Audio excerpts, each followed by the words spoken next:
اگر کسی کے بارے میں خواہ وہ کوئی ملازم ہو، غلام ہو، خواہ وہ آپ اس پر کتنا ہی کنٹرول رکھتے ہو، جس کے بارے میں دل میں بغض ہے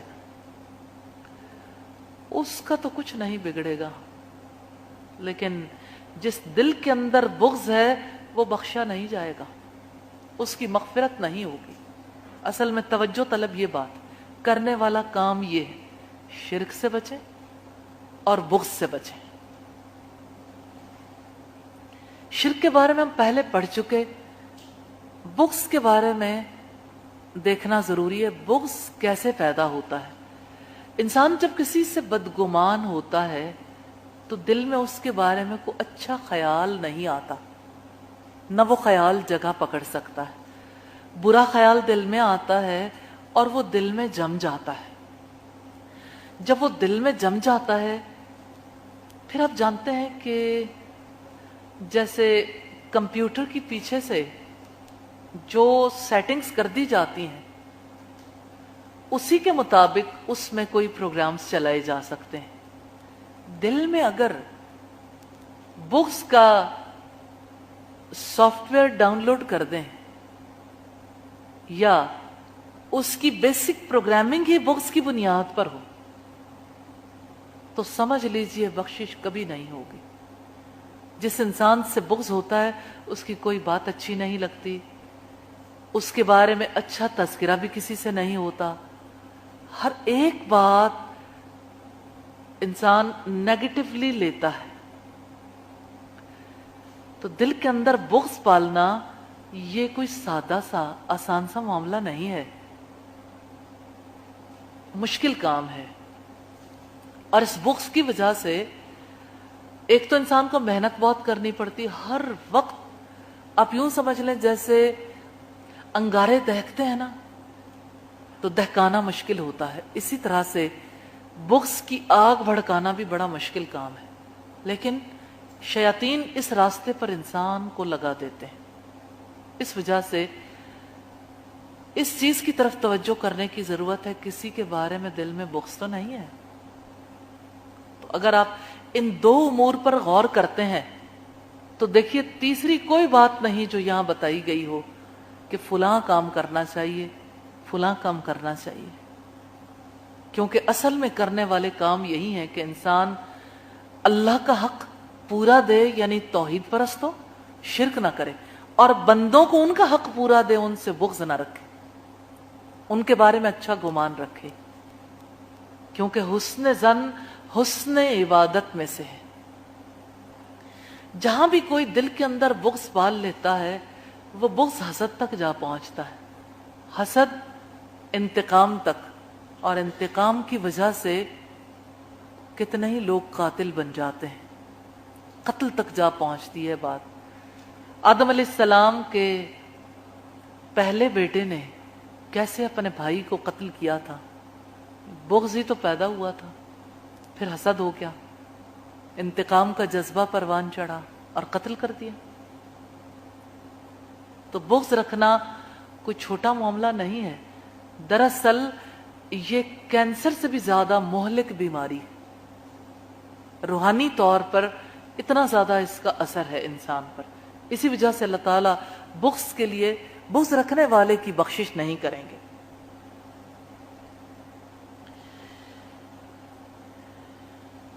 پھر ایک اور بات، ایک اور اینگل سے بھی ہم دیکھتے ہیں کہ اگر اس وجہ سے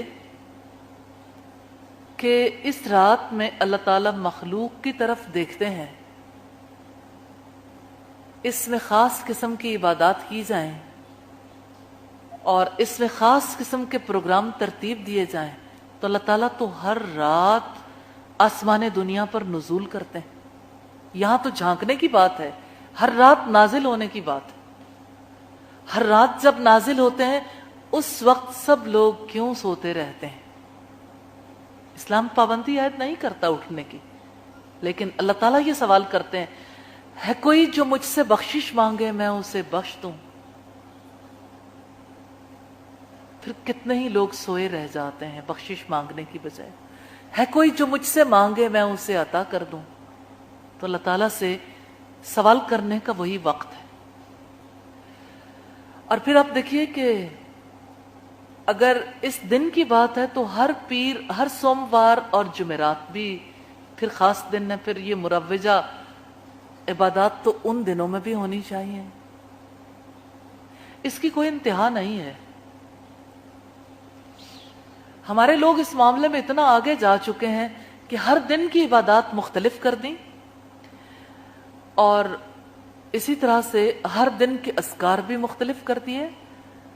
کعبہ میں پہنچتے ہیں تو طواف کے ہر چکر کی دعا بھی مختلف کر دیتے ہیں۔ یہ شدت پسندی ہے۔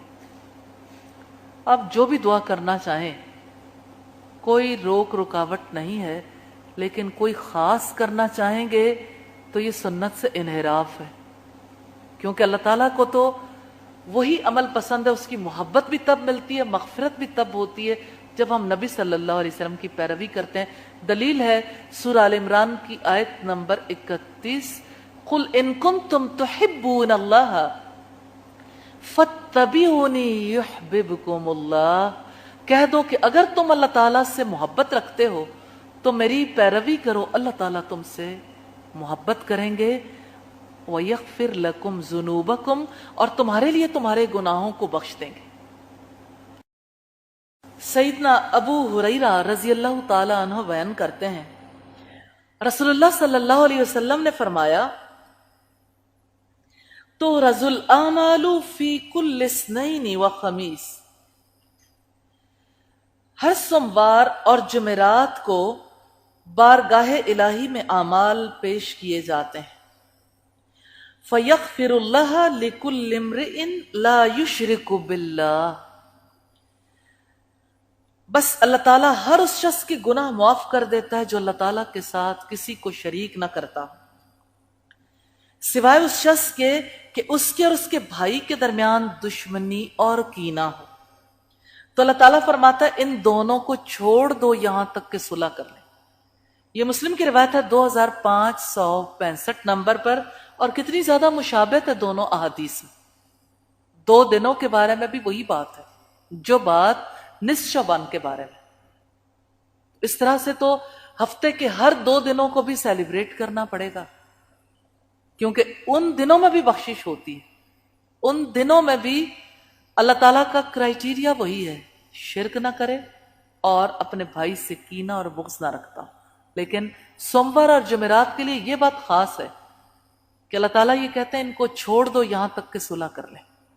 صلح کر لیں تو پھر ٹھیک ہے، پھر کوئی حرج کی بات نہیں۔ تو یہ اللہ تعالیٰ کا ایک نظام ہے، اس نے اپنی بخشش کے لیے کچھ اوقات مختص کیے ہیں،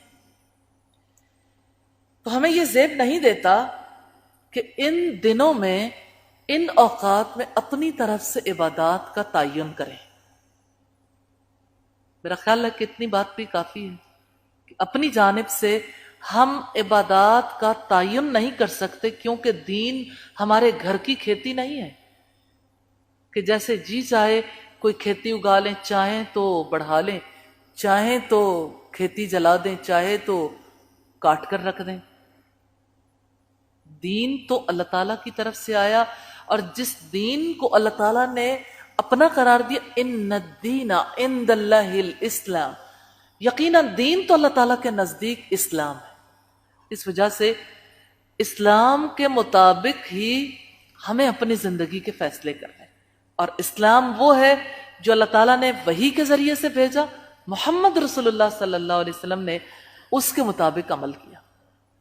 اس کے ماں سوا اگر کسی اور کا قول یا عمل کوئی شخص حجت تسلیم کرتا ہے جو رسول اللہ کے عمل سے ٹکراتا ہو، تو اس کو اپنے ایمان کا جائزہ لے لینا چاہیے۔ اس کا ایمان پھر محمد رسول اللہ پر نہیں ہے، اس پر ہے جس کے عمل کو وہ حجت سمجھتا۔ اگر آپ کو ہماری ویڈیو اچھی لگی ہے تو ویڈیو کو لائک کریں، اور مزید اس طرح کی ویڈیوز دیکھنے کے لیے ہمارا چینل سبسکرائب کر لیں۔ ملتے ہیں نیکسٹ ویڈیو میں، اجازت دیجیے، اللہ حافظ۔